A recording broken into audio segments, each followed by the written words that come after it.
Hey guys, welcome to Tutorial Guru. Today we'll be learning how to turn on dark mode on Google Maps, and now let's dive right in.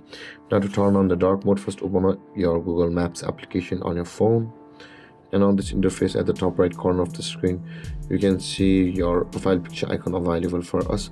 Tap on your profile picture icon at the top right corner of the screen, and when this appears, tap on the settings button over here, which is just below your data in maps, and this will appear. And you can see guys, here it says the theme, which is the fourth option.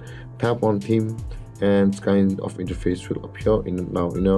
Now in order to turn on the dark mode, tap on always in dark mode and tap on same, and Google Maps will turn on to dark mode.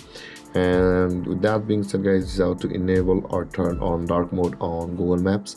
And if you have any confusions or questions regarding the topic, feel free to comment in the comment section below, and don't forget to like, subscribe and hit that bell icon for more videos.